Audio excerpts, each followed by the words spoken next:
ለሶስተኛ ቁርባን ራሴ ቢያዘጋጀው ነው ክርስትናን ከተቀበልኩ በጣም ደስ ይላል እኮ። ችግር የፈጠሩብን በየቲክቶኩ እየመጡ ቤተ እምነቱ ሳይወክላቸው የቤተ እምነቱ ተቆርቋሪ ነን፣ ተከራካሪ ነን፣ አስተማሪ ነን የሚሉ ሰዎች ናቸው። ምንም የሚያውቁት ነገር የለም። ሁሉም ጋር በመከባበር ልንኖር ይገባል። ይሄ ግልጽ ነው። ግን ይህ መከባበሩ፣ መፋቀሩ፣ መቻቻሉ ግን ክርስቶስ ላይ እንድንደራደር ግን አያደርገንም።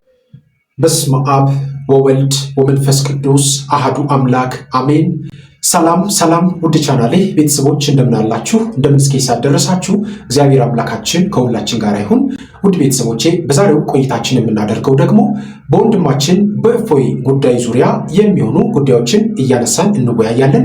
እስከ ፕሮግራሙ ፍጻሜ ድረስ አብራችሁኝ እንድትቆዩ በእግዚአብሔር ስም ጠይቃለሁኝ። ለዚህ ቻናል ለዚህ ቤት አዲስ የሆናችሁ ቻናሉን ሰብስክራይብ አድርጉ። ቪዲዮውን ሁሌም እንደምናገረው ስትጀምሩ ላይክ እና ሼር እያደረጋችሁ ጀምሩ። በቀጥታ ወደ ቪዲዮቻችን እንሄዳለን። አብራችሁን በድጋሚ ቆዩ። አሽቃባጭ ኦርቶዶክስ የበዛበት ቦታ ነው ያለው። አሽቃባጩላ አንድ የእሸቱን መለሰ ቪዲዮን ተከታትለን እንምጣ። አንተም ስለ ሙስሊሞች ያለን አቋም እስቲ ያሳውቅ። ስለ ሙስሊም ኢብራሂም በድሩን ታውቀዋለህ? ላለፉት 17 ዓመታት የልብ ጓደኛዬ ነው። ይገርማል። ሳገባ ሚዜ ኢብራሂም በድሩ ነበረ። ለሱ የተላከ ገንዘብ የኔ ነው፣ ለኔ መጣ በሱ የሱ ነው። እስካሁን ድረስ በጓደኝነት አብረን ዘልቀናል። ኢትዮጵያ የሆነ ስለ ሙስሊም ያለህን አቋም ንገረኝ ስትል አታፍርም? እኮ ችግር የፈጠሩብን በየቲክቶኩ እየመጡ ቤተ እምነቱ ሳይወክላቸው የቤተ እምነቱ ተቆርቋሪ ነን፣ ተከራካሪ ነን፣ አስተማሪ ነን የሚሉ ሰዎች ናቸው። ምንም የሚያውቁት ነገር የለም። በሚያውቋት ትንሽ እውቀት ምንም የማያውቀውን ህዝብ ይማርኩና ተከታያቸው ያደርጉታል። ሲመቻቸው ደግሞ ወደ ራሳቸው ዓላማ ይገነጥሉታል። ግለሰብ ሆነው ትንሽ እውቀታቸውን ሃይማኖትና ዶግማ አድርገው ካልሰበክን ከሚሉ ግለሰብ የሃይማኖት አስተማሪዎች።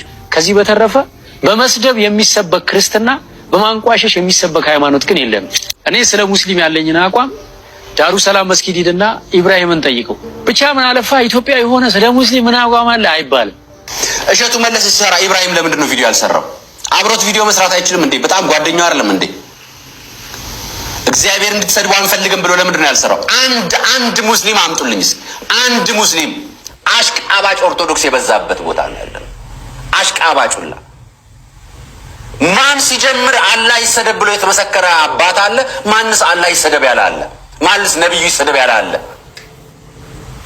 ያንተ እግዚአብሔር ሲሰደብ ምርቃት ነው፣ የነሱ ነብይ ሲሰደብ ደግሞ እርግማን ነው የሚባለው።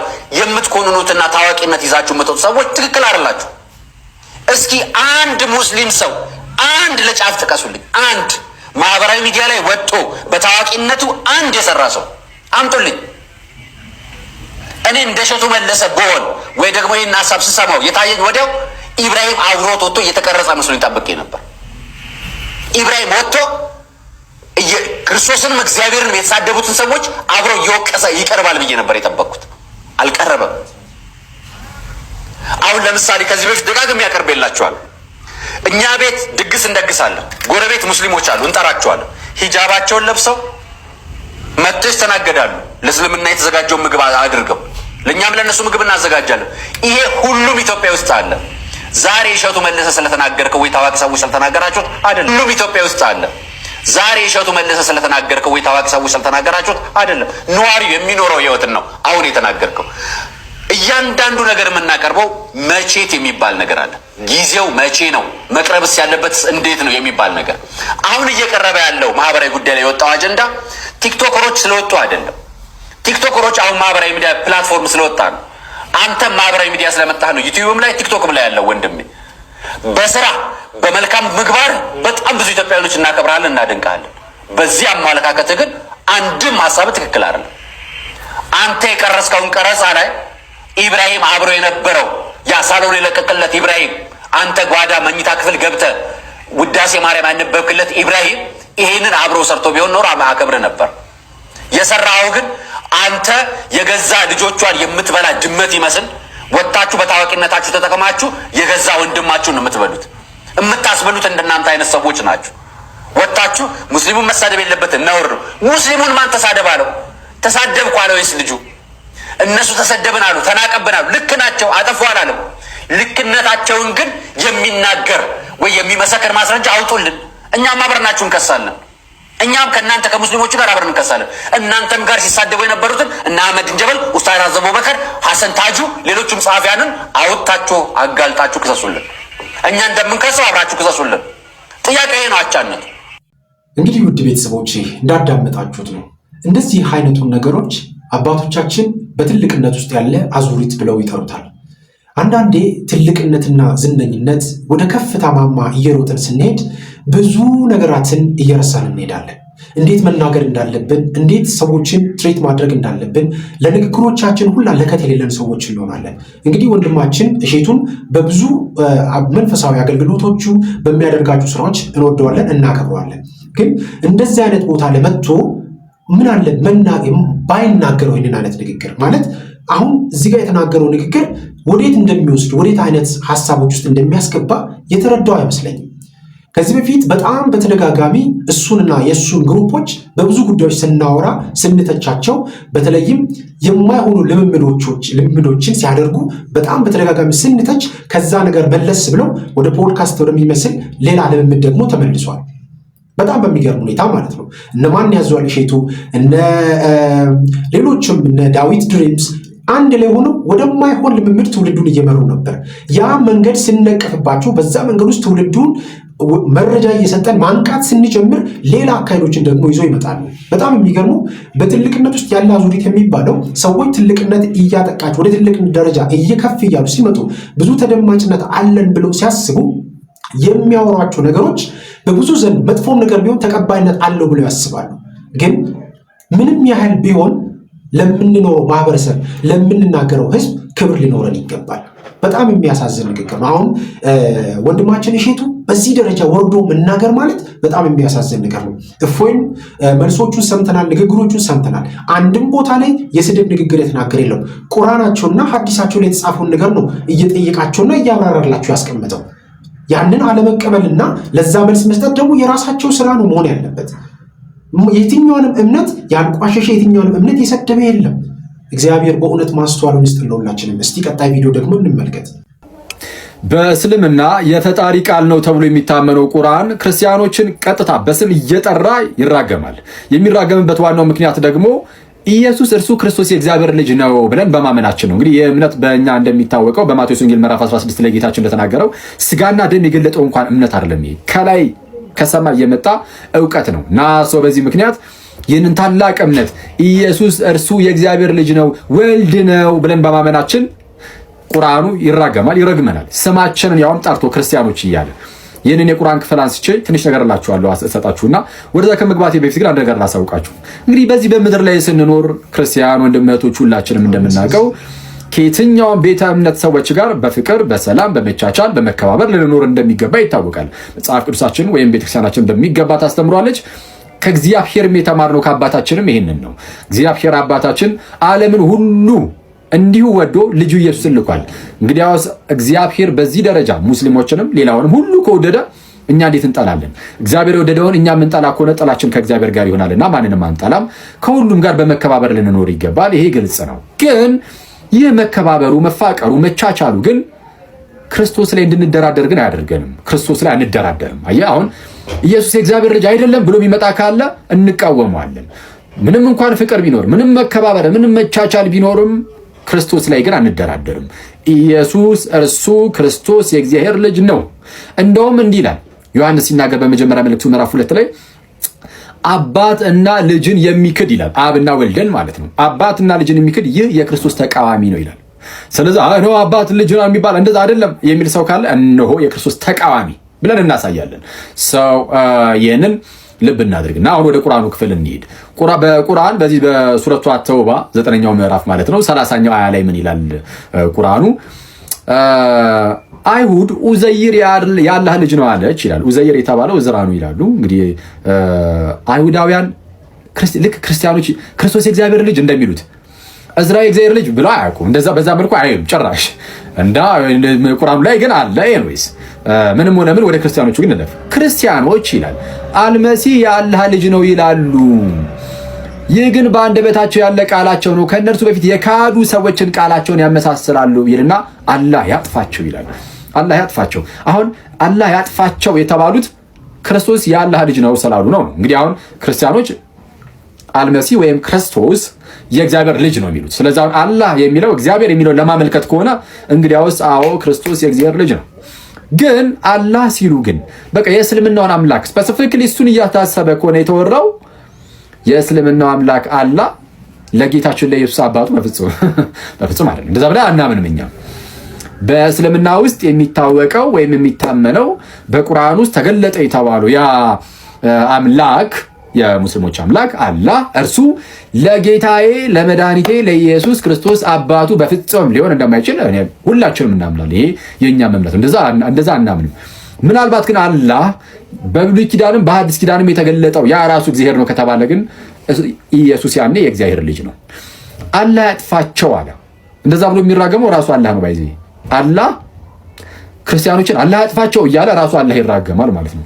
በዚህ ምክንያት እና ኢየሱስ እርሱ ክርስቶስ የእግዚአብሔር ልጅ የሚለው ግን ለኛ ለክርስቲያኖች መሰረታዊ የሆነ እምነታችን ነው። ቤተክርስቲያን እንኳን የተመሰረተችው በዚህ በታላቅ እምነት ላይ ነው። በትክክል እኛ በክርስቶስ በኢየሱስ በመድኃኒታችን በኢየሱስ ክርስቶስ ላይ ምንም አይነት ድርድር ውስጥ አንገባም። በዚህ ጉዳይ ላይ በሚመጡ ነገሮች መልስ ሊመለስ ይችላል፣ ውይይቶች ሊኖሩ ይችላሉ። በቃ በዚህ ጉዳይ ላይ የማይሆኑ ንግግሮች፣ አላስፈላጊ ነገሮች ሲነገሩ እንደ ቤተክርስቲያን መልስ ሊሰጥ ይገባል። በጣም ብዙ ዋጋ እያስከፈለን ያለው አንድም አባቶቻችን በየቤተክርስቲያኑ ትልልቅ አባቶች ይህንን ጉዳይ አቅልለው መመልከታቸው አሁን ጊዜውንና ሰዓቱን ተጠቅመው ብዙ ዋጋ እያስከፈሉን ያሉ ሰዎች በየቤተክርስቲያኑ ደጃፍና በየቤተክርስቲያኑ ስር ላይ በስልጣንና በማዕረግ ተሸሽገው ተደብቀው ተቀምጠው ቤተክርስቲያንን እያምሷት ስለሚገኙ ማለት ነው። ባለፈው ለምሳሌ የሃይማኖት ጉባኤ ያወጣውን መግለጫ እኮ ብንመለከት ቃል በቃል እኮ በቃ በግልጽ ውሳኔው የተሰጠው ወይም ደግሞ ጥፋተኛው ተብሎ የተወሰነው ሁለት ጎን ሚዛናዊ ያልሆነ ሐሳብ ቀርቦ በቀጥታ የቀረበው በእፎይና እፎይን በሚመስሉ ወንድሞቻችንን በአጠቃላይ የፍርድ ውሳኔ የተሰጠው በጣም የሚያሳዝን ነገር ማለት ነው። እንዴት ሚዛናዊ መሆኑ እንኳን ያቅተናል። አንድን ነገር ስንመለከት እንዴት ነው ነገሩ? በምን አይነት አግባብ ነው ሄደው? በምን አይነት አካሄድ ነው ሄደው? የህግ ጉዳዮችስ እንዴት ነው የሚታዩት? ይሄ ነገር እውነት ተከስቷል አልተከሰተም እንዴት ብሎ ማጣራት ያቅታል? እንዴት የሃይማኖት ጉባኤን የሚያክል ትልቅ ተቋም እንደዚህ አይነት ተራና የወረደ ነገር ለምን? ምክንያቱም እዛ የሃይማኖት ተቋም ውስጥ የሃይማኖት ጉባኤ ውስጥ የተቀረቀሩ እንደ ስርማሽ ቅጠል በጣሽ ደብተራዎች፣ አረማዊ እምነት አካኞች ተደብቆ ተቀምጠዋል። ስለዚህ ምንም መልስ ምንም ትክክለኛ ነገር አንጠብቅም። ዛሬም ቢሆን ለእምነታችን ዋጋ መክፈል ያለብንን ዋጋ እንከፍላለን። ምንም ነገር ይምጣ ማለት ነው። ምክንያቱም በክርስትና ሕይወት ውስጥ ፈተናን መቀበል መከራን መቀበል ደስታ ነው እንጂ ምንም ለኛ የሚያመጣው ሌላ የሚያመጣብን ነገር የለም። ምክንያቱም መከራን መቀበል በደስታ የምንቀበለው ነገር ስለሆነ ማለት ነው። ይሄ በጣም የሚያሳዝንና የሚያሳፍር ጊዜ ነው አሁን ያለንበት ጊዜ። በተለይም ቤተክርስቲያን እየተዋረደች እየተነቀፈች እየተሰደበች ያለችበት ጊዜ ላይ ነው። ግን እግዚአብሔር ከፍ የሚያደርጋት በዚህ አይነት መንገድ ውስጥ ነውና ይህንን መከራ መጥላት የለብንም። በነገራችን ላይ ደስ ይላል። እግዚአብሔር ይመስገን። እንዴት ነው እስቲ አሁን እኛ እናንተን የጋበዝንበት ምክንያት አንደኛ ይህንን የእኛን ትምህርት የምታዳምጡ ስለሆናችሁ ነው። ሁለተኛ ደግሞ ወደ ክርስትና እምነት ስለመጣችሁ ከነበራችሁበት እምነት አንጻር ያለውን የህይወት ታሪክ እንዴት ፈተና ውስጥ እንደነበራችሁ፣ ኦርቶዶክስም ሆኖ ፈተና አለ፣ ሙስሊምም የትኛውም ሃይማኖት ውስጥ ሆኖ ፈተና አለ። ግን ከመናፍስቱ ሴራ አንጻር የነበረውን ፈተና እንድንወያይ ነው። ከዛ ደግሞ አንተ ከፈለግከው ሀሳብ መጀመር ትችላለህ። መስመሩን እንግዲህ ያው ሜዳውን ፈረሱ ፊት ለፊት ነው። ዩቲዩባችንም ወደ ክርስትናውም እንኳን ደህና መጣህ እያልን ነው። እንኳን አደረሰ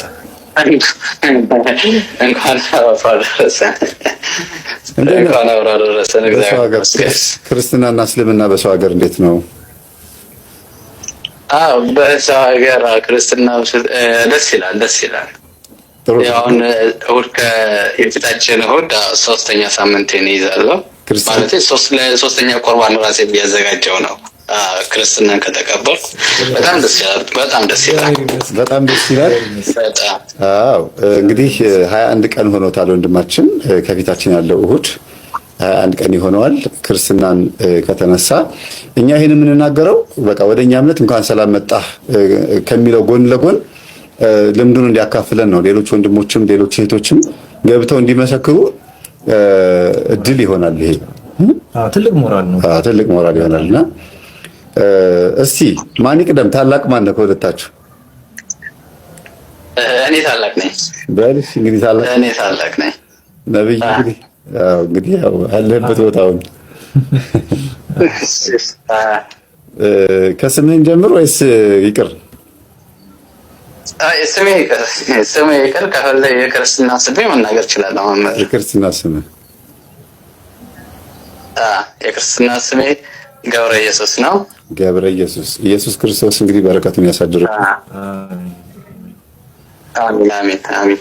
ብዙ ጊዜ ከሌላ እምነት የሚመጡ ሰዎች አምኖ የሚመጡት ኢየሱስ ክርስቶስን ስለሆነ መጀመሪያ በኢየሱስ ክርስቶስ ስም ነው ክርስቶስ የሚሰየመው እና እጅግ በጣም እድለኛ ነህ። እኛም ደግሞ አንዲት ነፍስ ወደ መንጋው ስለተቀላቀለች በጣም ደስ ብሎናል።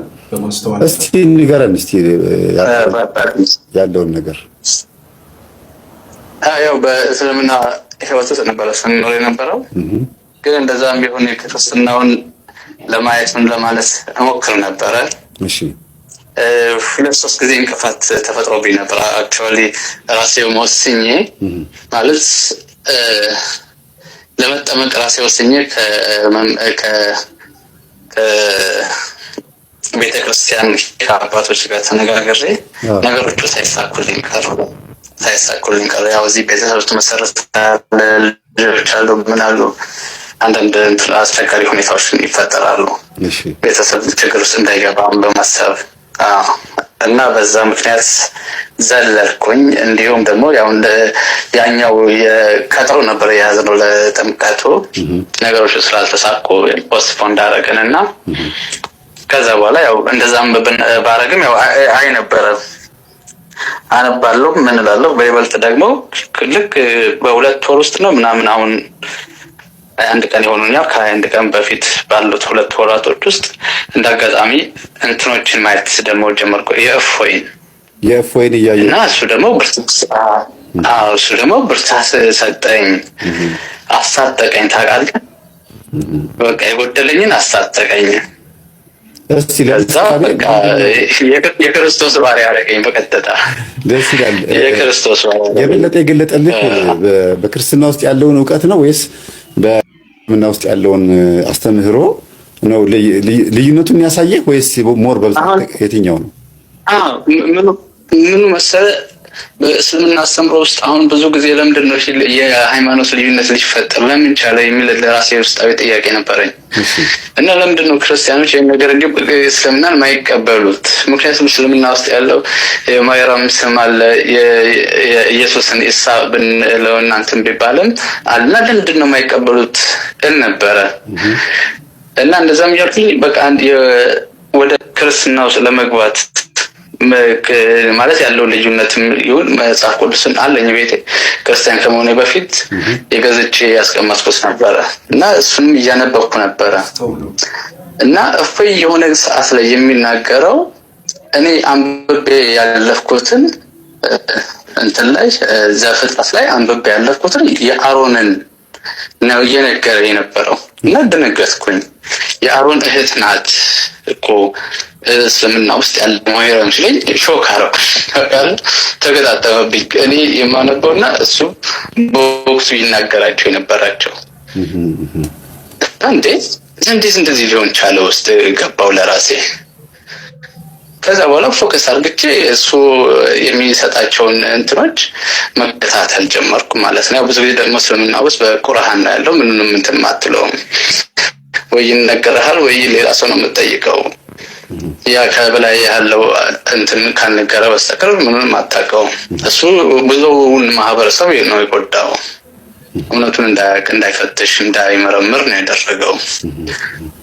እና ለዚህ ነው ከእንትኖቹ አሊሞቹ ወይም ደግሞ ሼኮቹ እስኪናገሩ የሚጠብቁት። ከስር ያለን እንደኛ አይነቶቹ ለመወሰንም አትችልም። ለምን ብለህ ራስህ ጥያቄ ራስህ ውስጥ ፈጥረህ ወደፊት ገፍተህ ካመጣህ በስተቀር አይመስልህም፣ የሚነገርህ አይመስልህም። እና እሱ በልዩነቶቹን ሲነግር ሳታይ ትንሽ ሾክ አደረገኝ። አክቹዋሊ እሷ ጥያቄ የለቀ ክርስትና ውስጥ ያለችው እመቤታችን ድንግል ማርያም እና እስልምና ውስጥ ያለችው ማርያም የተለያዩ ናቸው፣ አይገናኙም። እንግዲህ አስተውሉ ውድ ቤተሰቦቼ፣ እፎይ እየተናገረ ያለው ትምህርቶች፣ እያስተላለፋቸው ያሉ መልእክቶች ምን ያህል ትውልዱ ላይ ተጽዕኖ እየፈጠሩ እንዳሉ ተመልከቱ። እንግዲህ እነዚህ ወንድሞቻችን 3 ወንድሞቻችን የእፎይን ትምህርትና መምህር ተስፋ የሚያስተላልፋቸውን ትምህርቶች በመከታተል ብቻ ራሳቸውን እንዴት ለመለወጥና ራሳቸውን ለመፈተሽ እንደበቁ ተመልከቱ። ለዚህ ነው ኦርቶዶክስ ተዋሕዶ ቤተክርስቲያናችን መልስ አላት የሚባለው። ለዚህ ነው ለሁሉም ነገር። ምክንያቱም እንደዚህ ነው በግልጽ መወያየትና መነጋገር የሚቻለው።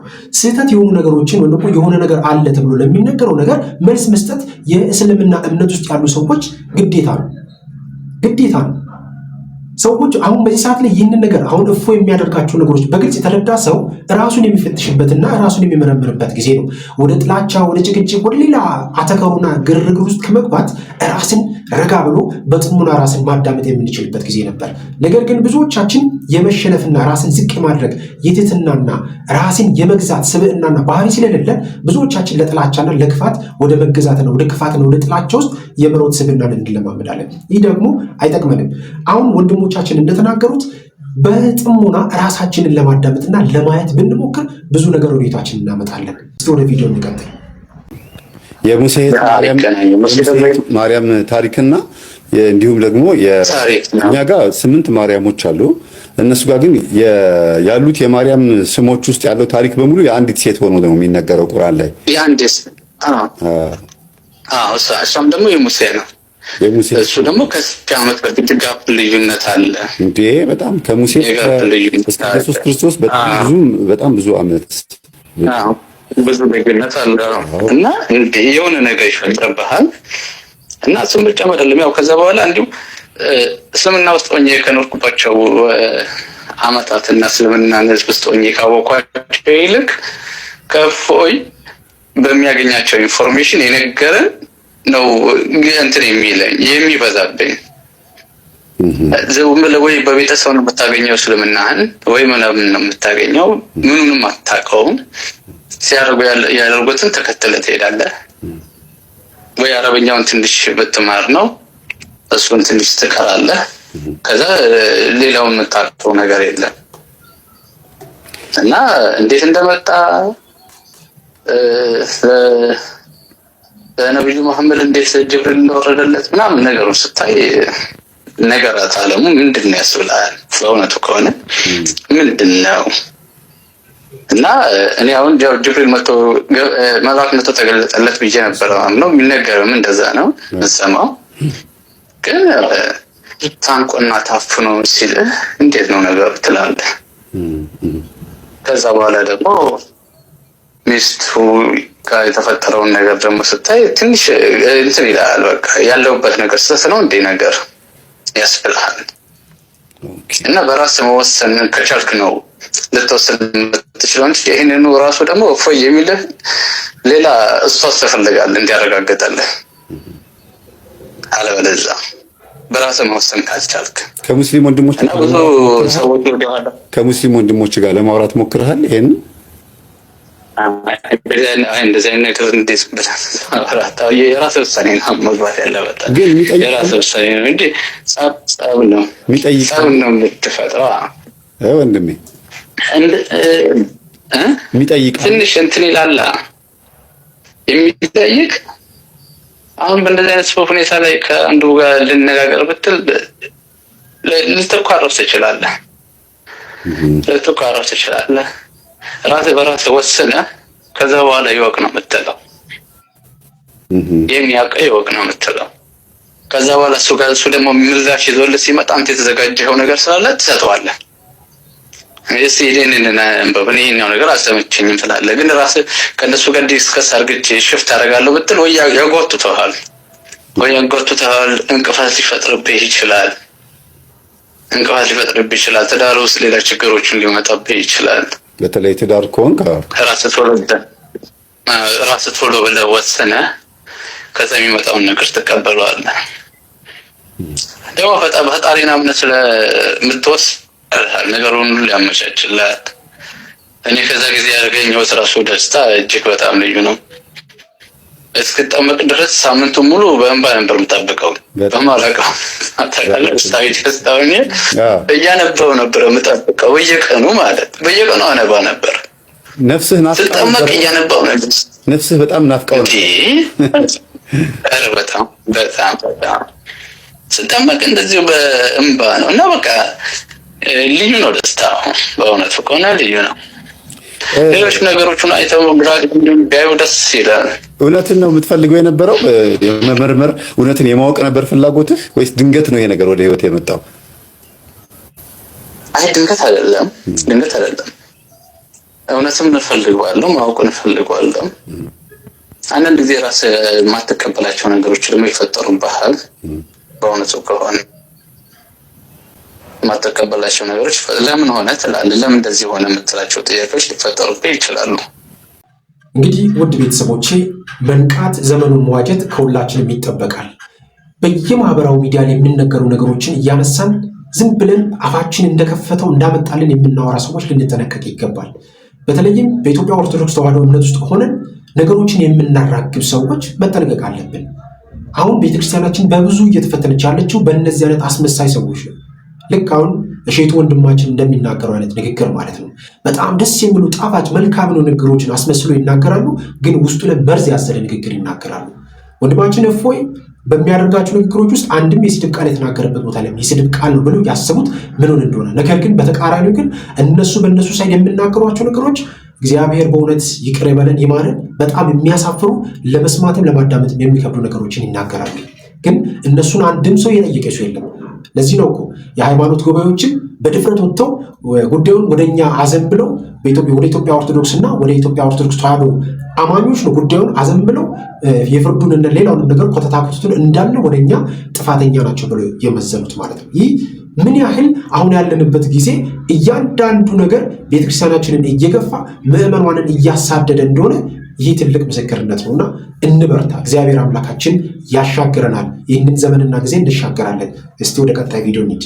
በወንድማችን እፎይ ላይ የወጣው አዋጅ በጣም ልቤን አሳዝኖታል። እስልምናን በሚመለከት ግን መሐመድ ላይ በሚነሳ ጥያቄ መልስ የምትሰጡት እናንተ ናችሁ በሰይፍ።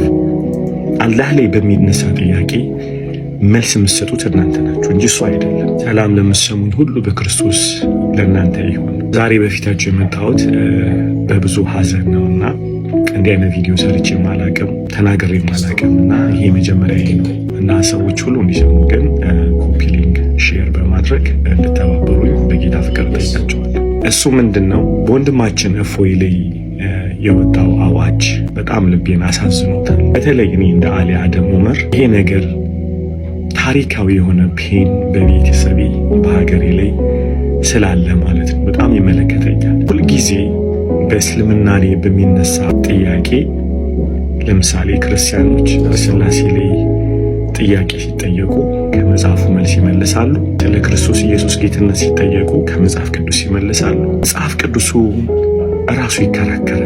ክርስቲያኖች ስለ ኢየሱስ አይቆሙም፣ ስለ ቤተ ክርስቲያን አይቆሙም። መጽሐፉ አምላክ ራሱ ስላለ መልስ ይመልሳል። ያን ነው የምናምነው። የኛ አምላክ አለ ብለን እናምናለን። ስለዚህ ራሱ መልስ ይሰጣል። መጽሐፉ ብቁ ነው ብለን እናምናለን፣ መልስ ይሰጣል። እስልምናን በሚመለከት ግን መሐመድ ላይ በሚነሳ ጥያቄ መልስ የምትሰጡት እናንተ ናችሁ በሰይፍ። አላህ ላይ በሚነሳ ጥያቄ መልስ የምትሰጡት እናንተ ናችሁ እንጂ እሱ አይደለም። ይህ በራሱ አስነዋሪ አይደለም ወይ? አያሳፍርም ወይ? ይህንን ቁርአን በሚያምን ሰዎች ላይ ጥያቄ ራሱ አይፈጠርም ወይ? ሰይፍ መልስ ሲመልስ ስለ አምላክ ይሄ በጣም ያማል። እኔ ግን ዛሬ ስለ እስላሞች ሳይሆን ስለ ክርስቲያኖች መልእክት አለ። እንግዲህ የኦርቶዶክስ ቤተክርስቲያን የሚታወቀው ለብዙ መቶ ዓመታት ስትመክት ኖራለች። እውነት ታሪክ ይናገራል ብዙ። አሁንም ማስተላለፍ የምፈልገው ነገር እፎይ ላይ የወጣው አዋጅ እፎይ አይደለም፣ ስለ ክርስትና ነው። ክርስቲያኖች ላይ ነው፣ ክርስትና ላይ ነው አዋጅ የወጣው። ለምን በሉ ሚቆም አይደለም። አሁን ሀይ ካልተባለ ሚቆም አይደለም። ሕግ አለ፣ ሊጠየቁ አባቶች አሉ፣ ሊጠየቁ ይገባል። እፎይም በማስቆም በእስልምና ላይ ምንም አይነት ጥያቄ እንዳይነሳ ለማድረግ ነው። ኢንቴንሽኑ እሱ ነው። እረኛውን ምታው ስለሆነ ይሄ ነው ዓላማው። ስለዚህ ልንነሳ ይገባል። ይህንን ልጅ ገና ወጣት ልጅ ነው፣ ልንታደግ ድምፅ ልንሆኑ ይገባል። ስላሴ አማኞች በዚህ ነገር ወደ ኋላ ልንላ ይገባል። ከዚህ በፊትም የኦርቶዶክስ ልጆችን አናግሬ ያውቃለሁ። መቆም አለብን። ባይብልን ዲፌንድ ማድረግ አለብን። መመለስ አለበት መጽሐፉ። ስለዚህ ለነገሩ እንድታውቁ የምፈልገው ነገር ክርስትና ሲመሰረት በሞት ነው፣ እስልምና ሲመሰረት በመግደል ነው። ይህ ታሪክ ይመሰክርልናል። ስለ ኢየሱስ መሞት አያሸማቀቀንም፣ ለእኛ ክብራችን ነው። ነገር ግን ይህንን የእግዚአብሔርን እውነት ይዘን ቁጭ አንል፣ እንናገራለን በፍቅር በብዙ ትህትና፣ እሱን እንቀጥላለን። ለወንድማችን ግን ድምፅ ልንሆን ይገባል። ለወንድማችን አይደለም እየቆምን ያለ ነው። እመኑኝ፣ ስለ ክርስቶስ ኢየሱስ ልንፈራ አይገባም። ቤተ ክርስቲያን አጥብቃ ለጴጥሮስ ጸለየች። ሐዋርያት 12 ላይ ጸለየ ይችላል። ስለዚህ እባካችሁ እንጸልይለት ለወንድማችን። በቤተ ክርስቲያን ጸሎት ወንድማችንን እንደግፈው፣ እናበርታው። በእስልምና ላይ ለሚሰሩ ሁሉ እንደግፋቸው። ከነሱ ጋር ልንቆምላቸው ይገባል። ተባረኩ። አመሰግናለሁ። እንግዲህ ለወንድማችን እግዚአብሔር አምላካችን ረጅም ዕድሜን ያድልልን። በእምነት የተለያየ አስተምሮና አካሄድ ቢኖረን ነገር ግን በዚህ ደረጃ ሐሳቡን የወንድማችንን ሐሳብ ተረድተው አካሄዱም አግባብ የሆነ አካሄድ እንደሆነና ምንም አይነት የክፋት ሐሳብ እንደሌለው የመወያየትና ነገሮችን የማጣራት የመግለጥ ጉዳይ ስለሆነ ወንድማችን እንደዚሁ በዚሁ ደረጃ ደግሞ ገልጿል ይመስለኛል። ወንድማችን ፓስተር ነው፣ ባለበት ቦታ በሚያገለግልበት ቦታ ፓስተር ነው። ነገር ግን አሁን ጉዳዩን በጣም ለጥጦት ሌላ ታሪክ ውስጥ አስገብቶታል። የሃይማኖት ጉዳዮችን ቅድም እንደነገርኳችሁ ጉዳዩን በጣም ሌላ ታሪክ ውስጥ እያስገቡት ይገኛሉ። ነገር ግን ሰዎች ደግሞ እፎይ በምናገራቸው ንግግሮች፣ እፎይ በሚያስተላልፋቸው መረጃዎች እየተቀየሩ እምነታቸውን እየቀየሩ ወደ ኢትዮጵያ ኦርቶዶክስ ተዋሕዶ እምነት እየተመለሱ ይገኛሉ። ይህ ሀቅ ነው። ቀደም ያሰማኋችሁ ድምፅ ትልቅ ምስክርነት ነው። በጣም ብዙ ሰዎች አሉ በዚህ ጉዳይ እየተመለሱ ያሉ። አሁን እውነቱ እንዳይታወቅ የሚፈልጉ ሰዎች አሉ። ብዙ ሰዎች በነገራችን ላይ ብዙ ሰዎች ቅድም ወንድሞቻችን እንደተናገሩት በይሉኝታና በሆነ ነገር ተይዞ የተቀመጡ ሰዎች አሉ። እግዚአብሔር አምላካችን ለሁላችን ይድረስልን በእውነት። ስለዚህ ማገዝ ያለብንን ሰዎች ልናገዝ ይገባል። ወንድማችንን በተቻለ አጥን በጸሎት ልናስበው ይገባል። እግዚአብሔር አምላካችን በያለንበት ሁላችንንም ሰላም ያደርገን። በዛሬው ቆይታችን እነዚህ ጉዳዮች ለመዳሰስና ለማየት ሞክረናል። በቀጣይም በሌሎች ቪዲዮዎች በሌሎች ርዕሰ ጉዳዮች እስከምንገናኝ ድረስ የቅዱሳን አምላክ ከሁላችን ጋር ይሁን። በሀገር ውስጥም ከሀገር ውጭም ያላችሁ ኢትዮጵያውያን፣ ኤርትራውያን ቤተሰቦቼ በያላችሁበት ሰላም እግዚአብሔር ከሁላችሁ ጋር ይሁን። እንበርታ፣ እንጠንክር። አሁን ያለንበት የጾም ወቅት ነው። ራሳችንን ከክፋት ከመጥፎ ድርጊታት እየጠበቅን በሱባኤ በጸሎት የምንተጋበት የምንበረታበት ጊዜ ነው። በተቻለን አቅም ራሳችንን ለጸሎት ለስግደት ለንስሐ የምናዘጋጅበት ጊዜ ሊሆን ይገባል። በተቻለን አቅም ወደ ምስጢራት የምንቀርብበትን ጊዜ ነውና ልንበረታ ይገባል። እግዚአብሔር አምላካችን ከሁላችን ጋር ይሁን። በያለንበት እግዚአብሔር አምላካችን ሰላሙን ይላክልን። ለወንድማችንም እግዚአብሔር አምላካችን ብርታቱን ይላክለት። ይቆየን። አሜን።